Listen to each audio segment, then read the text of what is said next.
Hi. Okay. So, yes, God. So I went. Ooh. I have these. So let's get started. I have these on. Before I forget, I wanted to say something. Hold on. Shit. Okay. I wanted to. I see what I forgot. Oh, so I have these on. I can't forget those because they'll cause me physical pain if I forget those. But I don't want you to forget about another thing which I've already. Oh, that I do why I do these periscopes because they're fun and they're just for me. They're not rehearsed. I know that they're sometimes uploaded to YouTube and I don't watch them. And that's not important to me. What is important to me is that you who are watching them, whoever you are, know that they're not rehearsed. They're very spontaneous. I don't think about them. I've watched one. I've listened to the audio from one, any number of them, several times, just simply to make sure that my grammar is making sense. If what I'm talking about is grammatically accurate, or nearly grammatically accurate, or nearly grammatically perfect as I know how, as perfect as I know how to do, and I'm fairly well educated, that's good. But so here we go. This is people ask me all the time how are my teeth so white. Girl, I'm not a magician. Fucking white strips. Backstory. Anything involving the body. I wanted to go to be a doctor at one point, and I loved anatomy and physiology. I loved science. I loved the accumulation of facts. It's like ammunition for a mystery. Just not, ammunition for the capture and vanquishing of something we didn't know. That's not a good analogy. Wartime analogy is very telling. So these become dangerous when you add time, which is pretty much true for anything. So here, okay, I have some gingivitis that I'm working on my own time. If my gums bleed on stage, you're either shear needles or you're me with gingivitis. The scary thing about what are shear needles, or anybody who's experimented with theatrical blood leaving the mouth, which I have too personally, is that it's a metaphor for a really terrible, horrible thing. Why is that scary? Why is blood coming out of the mouth scary? Well, murder, puncture the lungs and blood gets into the airwaves. But more than that, a little bit of blood is even scarier. Why? Poverty. Think about it. If you don't have access to healthcare or dental care, you're homeless, your teeth fall out. And, your teeth don't only fall out because you're a crackhead. That's often, that certainly can be part of it. Absolutely, of course. Crack is linked to poverty. Being a crackhead does not make you a bad person. Having no teeth does not make you a bad person, right? If we understand even 3 steps in either direction about cause and effect, we can understand that. Now, I'm regrouping back to my cause and effect, which is these have probably been on too long. But because I'm a frequent user of white strips, I'm going to take them off. So I've avoided my gum line. They wrap around underneath. They go tuck them in. And then, so it's hydrogen peroxide, which is a bleach. Now, I believe, hold on, let's see if the individual ones. Ingredients. So we got PVP, not to be confused with PNP or hydrogen peroxide. So there's chemicals here. We can find out everything that's in it legally. They're obligated to do that. It's a big difference between street drugs and regular drugs, or street products and regular products. If you buy a Movado watch from a guy off the street, who probably stole it or acquired it through some illegal means, you don't know that's going to work. That's why we don't buy an $80 watch from someone on the street. That's textbook stupidity. And they don't teach you that in school. So that is what is known as street smarts. And somebody like Willam, who has, I'm sorry, they're just sticking to my fingers and I'm trying to put them in the trash. There we go. Somebody like Willam Belli, I'm not gonna say unparalleled because nobody's that special, but incredibly street smart. Incredibly street smart. So now I'm gonna show you my teeth. The only thing I don't ever get scared anymore. Some things I get concerned about Something that I think the average person in my shoes would be more scared about is losing my teeth. So I'm just getting off the shit, the extra bleach. Because girl, let's be real, if you're bleaching your teeth, you bleach your hair though, it's fine. Well, fine is Girl, there's a fucking clown in the White House. I think it's see? Yeah, I got a little blood. So a lot of people experience blood of the gums. I actually have a great mouthwash at home and I'm water picking, so enough about that. The one thing I did want to talk about, oh, skin. Look, okay, I want to show you something. So, okay. I have developed, I'm 34, I have developed, so where's the good lighting? Aha. So a muscular human body is something we all covet. I have abs. Shit, I swear to God I have abs. Oh yeah, there they are. Shadows, right? How could I convince you that I have abs? Well, I could create an Instagram page these days and draw them on, right? I did not get abs overnight. And I have excellent abs. And I want to talk about why I have excellent abs. I see, and that even sounds weird to say because what are abs? I mean, I forget. So this is actually going to be hard for me to focus on. Yeah, this is where I probably should write stuff down because I actually really want to talk about this. I want to write a book like Willam. She inspired me a lot. And I want to talk about this stuff just because I've developed a different way of thinking about things that releases me from fear, mostly fear, and desire. But the desire has to do with fear as well. Like the fear of not being desirable has to do with what? Desire and fear, right? So fear of not being desirable is what drives many a person to the gym.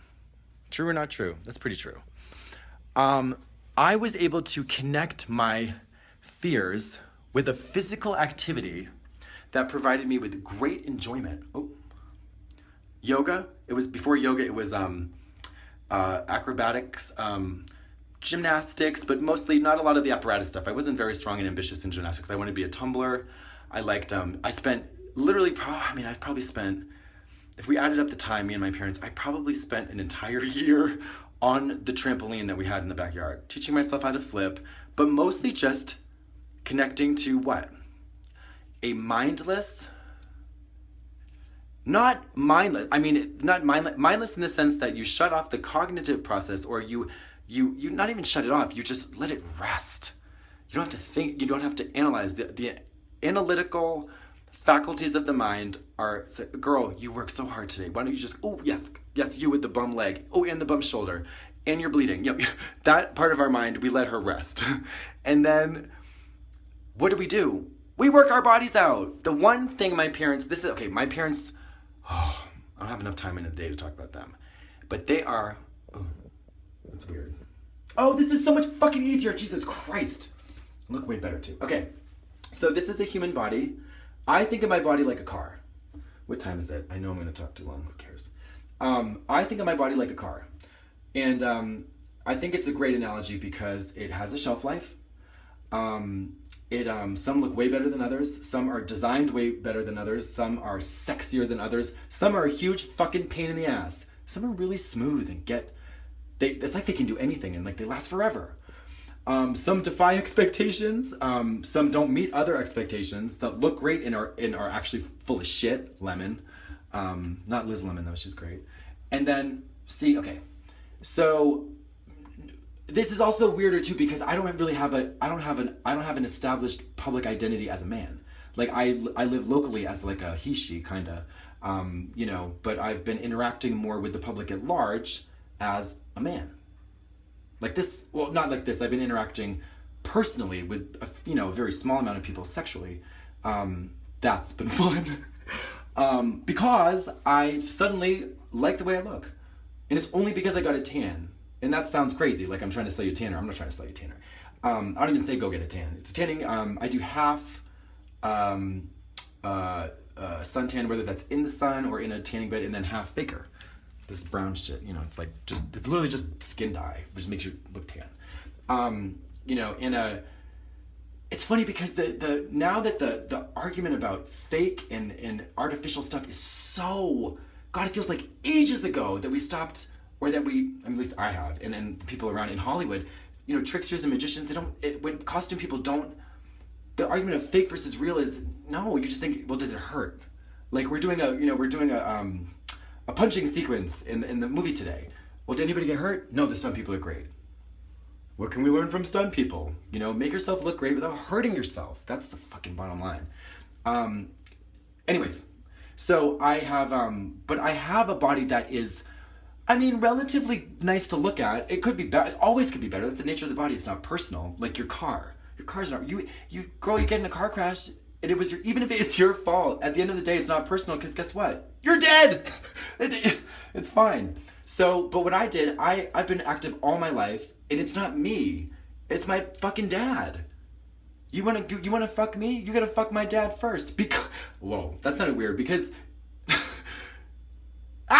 that's actually kind of funny. No, if you will be fucking my dad if you fuck me, because my dad is the one who insisted in a very dad-like way, where no is no and yes is yes and my way is the highway, which is, you know, dangerous, because that paternalistic masculine quality leads to what? When it runs amok? Fascism. But my dad said, no, I don't care what you do. You can be a wacko, jacko, weirdo, queero, and they let me be gay. They let me be gay as the day is long. But you cannot let your gay kids be anything. You can't let your gay kids be an asshole. Being an asshole is not okay. Being gay is fine. But they did not let me be lazy. They did not let me be lazy. They knew I was, and this is not like black people are lazy, hee-haw kind of thing. No. It's just, laziness is a quality that depends on your environment. You know, like, the king is lazy. Or the king's, the people around the king, you know, who just cloistered away all day, you know, rich people are lazy. When you don't have to do anything, you can be lazy, but that's enough about that. So my dad said, you have to work out. You have to work out. You have to do some kind of physical pursuit, and those patterns need to be grooved as early as possible. You know, like my friend Eric, he and his wife taught their daughter French. And Japanese? No, just French. She speaks French. They want to have access to a lot of French communities. So teach her French right along English, and guess what? She speaks perfect French with a great accent. So my parents wanted to teach me the same thing about exercise and fitness. And just my dad, really, because my mom hadn't had patterns of exercise. She developed ones later that, you know, her own thing. But my dad is a martial arts master. A master. I mean, he's been doing it since he was 18. He's now 62. He's a fourth dan in a brand of, a style of karate, open hand, open fist, open hand, something, doesn't matter. Fourth dan, his name is Dan! When I smoke weed, I make a lot of funny connections, and funny to me. So, fourth dan in karate do. I did it forever, that's why I feel like I can make fun of it. Because nothing is sacred. No physical fitness regimen is sacred unless it's not sacred. Useful should be sacred. Useful to everybody should be sacred. You know, it's not sacred if it doesn't mean anything or useful to anybody. Who fucking cares? And it doesn't hurt anybody. Well, karate is. I mean, it's literally fighting, but it's supposed to be self-defense. That's the mission statement, anyways. Literally, open hand. Like how to literally developed just using your body. I never thought of that. So I applied that. I did the same thing with fitness and spirituality. Yoga and karate are very similar. Anyways, but long story short, they said, you got to develop something. So what appears, some of my friends that I met post Drag Race are like, well, how did you get like an athletic body? It was there the whole time. I mean, my weight fluctuates with, you know, the holidays? No, drugs. But you know, if all things being equal, if I'm not on like, you know, bad, like really toxic, crazy shit, and that can include, you know, lead, grow lead, you know. So, anyways, if you don't know you're doing a drug, that's great. You know, hopefully it kills you quicker. Jury's still out on that. But the point is, fitness is like, I wonder why I'm crazy. Well, I'm crazy for a lot of reasons, but I don't have consistent access to the same kind of fitness and cognitive relief activities. And yoga has a huge spiritual element. That shouldn't be available to everybody. Well, it is not available to everybody. No, a lot of people don't care, and that's fine. But it's a big healing and a maintenance thing that can be very, very deep, as long as however deep you want it to be. Unfortunately, I think the problem is that we've created these like fitness routines that, when the whole reason is just to get a good body. For me, that's not enough. Like, this is not, this is not much of a payoff. I'm still the nature of the body is it's like we can think about it like a car. We always want to make it better, improve, but that's okay as long as you're able to distance yourself from it. You say, I'm not my body. And fitness actually really helps you do that, because it helps you turn your mind off. Or it helps you, it provides relief to the overworked, analytical, critical faculties of the mind that even look at the body and say, how can we make this better? Because that's what you're always thinking. That's all behind who you want to fuck. You think, who do I want to fuck next is a continuation of who I fucked before. It's an improvement on that. This is all such self-evident stuff, but it makes sense to me. It just seems like the pattern I see is everybody's like hamster wheeling, and if you're able to listen to a podcast and enjoy yourself, that's fine. I'm not, but for me, I know, and a lot of people hate working out. They have no relationship to their body, it's like how are you supposed to burn down a house that you've never even been inside, or even know what the town it's in? Well, with a drone, unfortunately, but I'll work on that metaphor. But the thing is like you have to love yourself. If you hate yourself, I'm the body. Say the body. You have to love your body. You don't have to like it though. You don't have to like your body. You really don't. Liking your body is not a. It's not a right, a privilege. What is it? Liking your body is not a right. Loving your body is a wonderful thing to access that anybody can have access to. Loving, this is weird. I'm so sorry. I'm like passive aggressively trying to say. No, but see, the thing is, it's like I don't care. Like it's skin. It looks completely different than it was before. And if you wear costumes, you know that it's all literally, this is the last layer of drag, and it's, from a scientific cheesy point of view, everybody knows this. It's literally changing right now. It's like the ultimate ombre. This is the ultimate ombre. Old age to, young to old. Benjamin Button ombre bodies. All right. Yeah, the teeth aren't, I've never had a cavity. That's why I think it's a fucking miracle.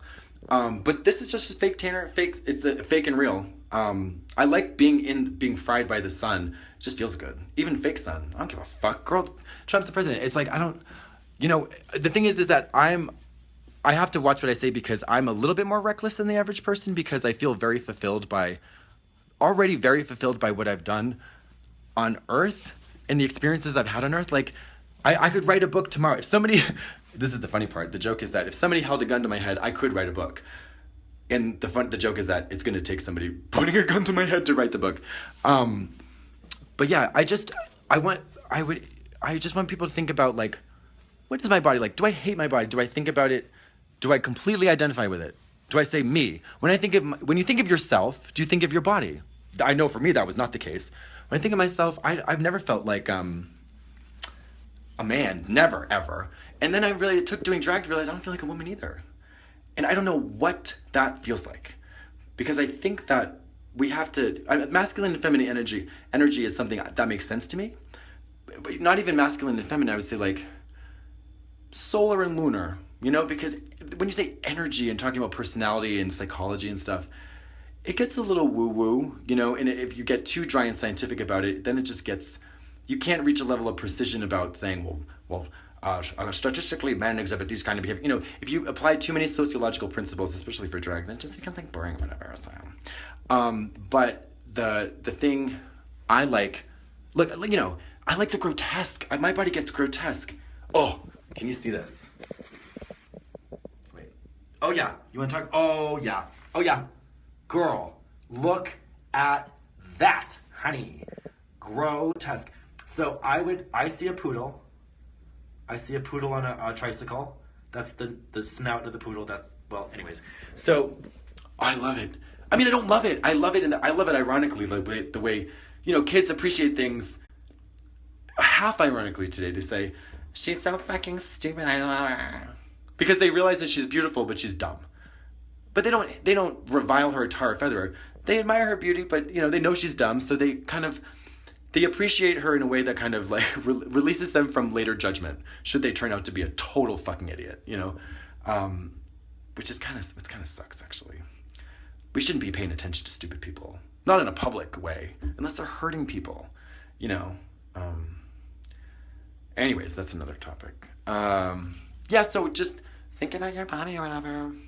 I'm also at a particular time in my body, and see, so there's three. This is funny.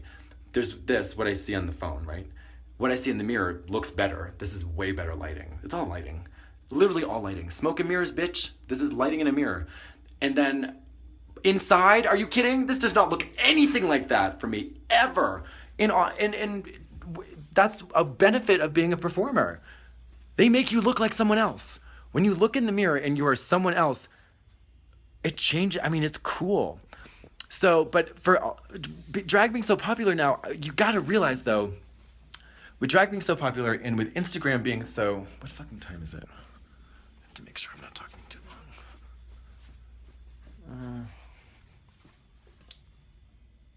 Oh, good. I've done over 2 hours. With everybody trying to be a star now, you got to realize that if you want to be a star, you have to give up your individuality. And what that means, that has several different layers. I'm not a real star in that I'm a low level celebrity. It's not personal. I'm not trying to be self-deprecating. I could say I'm more famous than my friend Samantha, who I just hung out with, but I'm definitely not as famous as Beyonce. So, you know, my level of fame, if I really wanted to know how famous I was, I'd have to go call a publisher, see if they knew who I was, and then ask how hard it would be to write a book. You know, we won't get a straight answer right away, but when do you? You have to, don't forget that there is a distinction before you give up the ego altogether, before you completely are able to achieve a level of connectedness and so like walking on that fucking circus tightrope of the goddamn present moment. That's when all this stuff is. You could look at it, look at it with skill and also compassion. You're like, huh, you can laugh at the body.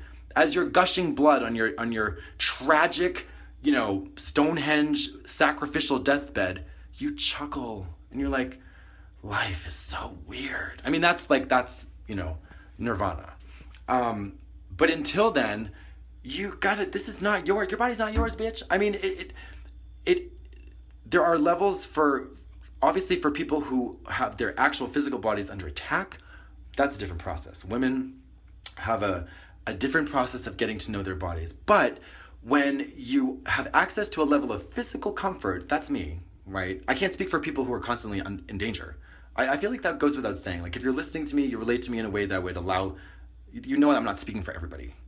And I don't know who I'm speaking for necessarily. That's why I'm doing this here, because I don't even care if you're listening. I'm doing this for myself. This is a way for me to organize my thoughts in it, because I know people are listening and potentially recorded and could be used in a court of law.